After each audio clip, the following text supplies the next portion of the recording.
عورت کو آزادی حاصل ہو گئی ہے؟ اگر ہاں تو پھر بھی اس کی ڈگنیٹی، سیکیورٹی اور رسپیکٹ کا سوال آج بھی کیوں باقی ہے؟ اصل امپاورمنٹ کیا ہے؟ کیا ایکوالٹی کا مطلب یکسانیت ہے؟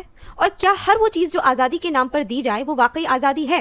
اور پردہ کیا صرف ایک لباس ہے یا حیا، وقار اور معاشرتی نظم کا ایک مکمل نظام؟ انہی بنیادی سوالوں کو ایکسپلور کرتی ہے مولانا ابوالعلا مودودی کی Purdah and the status of women in Islam. Maulana 20th century کے پرومیننٹ اسلامک تھنکر تھے۔ یہ کتاب اس وقت لکھی گئی جب کلونیل ماڈرنٹی اور western ideas of women emancipation Muslim societies کے سامنے ایک انٹلیکچوئل چیلنج بن رہے تھے، اور یہ کتاب صرف پردہ پر بات نہیں کرتی ہے۔ رائٹر کا بیسک کویشچن ہے، آخر ایک سوسائٹی میں مرد اور عورت کے درمیان وہ کیا ریلیشن شپ ہے جو انڈیویجول ڈگنیٹی، فیملی اور سویلائزیشن تینوں کو پریزرو کر سکے۔ رائٹر ہسٹری کی مختلف سویلائزیشن جیسے گریس، روم، فرینچ اور ماڈرن یورپ کا جائزہ لیتے ہیں، اور وہ دکھاتے ہیں کہ کس طرح ہر سویلائزیشن نے عورت کو صرف ایک سلیو کی نظر سے دیکھا ہے، اور عورت ہمیشہ دو ایکسٹریمز کا شکار ہوئی ہے، سبجوگیشن اینڈ انریسٹرکٹڈ فریڈم۔ پھر وہ ماڈرن مسلم سوسائٹی کو ایگزامن کرتے ہیں اور آرگیو کرتے ہیں کہ کولونیل انفلوئنس کے دور میں کچھ مسلمس نے ویسٹرن سوشل آئیڈلز کو اسٹینڈرڈ بنا کر اسلامک ٹیچنگز کو ری انٹرپریٹ کیا ہے۔ مولانا modern literature, art, fashion, advertising اور انٹرٹینمنٹ کا جائزہ لیتے ہیں اور بتاتے ہیں کہ جب جنسیات ایک تجارتی دلچسپی بن جاتی ہے تو کیپٹلزم کی سیلفشنس، انڈسٹریلائزیشن اور ڈیموکریٹک پالیٹکس بھی اخلاقی ویلیوز کو گہرا متاثر کرنے لگتی ہے۔ اور پھر وہ نتائج ڈسکس کرتے ہیں جیسے کہ indecency, sexual lawlessness, prostitution, divorce, family system کی disruption, declining physical and moral energy اور حتیٰ کہ سوسائٹی کی کلیکٹو ڈی جنریشن۔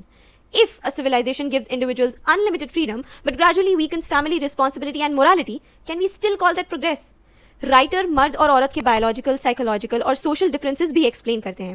ان کے نزدیک equality does not mean سیمنیس، dignity اور رائٹس ایکول ہو سکتے ہیں، لیکن فطری صلاحیتیں، ذمہ داریاں اور سوشل رولز آئیڈینٹیکل ہو ایسا ضروری نہیں ہے۔ اسی لیے امپاورمنٹ صرف ایجوکیشن اور اکنامک انڈیپینڈنس تک محدود نہیں۔ اسلامک فریم ورک میں writer marriage, family, gender roles, women's rights, education اور اکنامک سوشل رسپانسبلٹیز کو بھی ڈسکس کرتے ہیں۔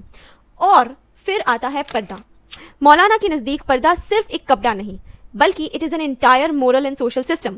اسی لیے وہ 3 لیولز ڈسکس کرتے ہیں: self purification, preventive measure and punitive major.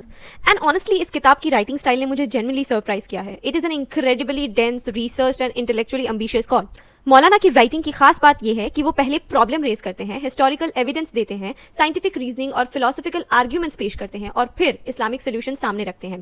یہ کتاب صرف پردہ کیوں کا جواب نہیں دیتی، یہ اصل میں پوچھتی ہے what kind of social system allows a woman to retain her dignity, rights, responsibilities and humanity without reducing her to either a slave or a commodity۔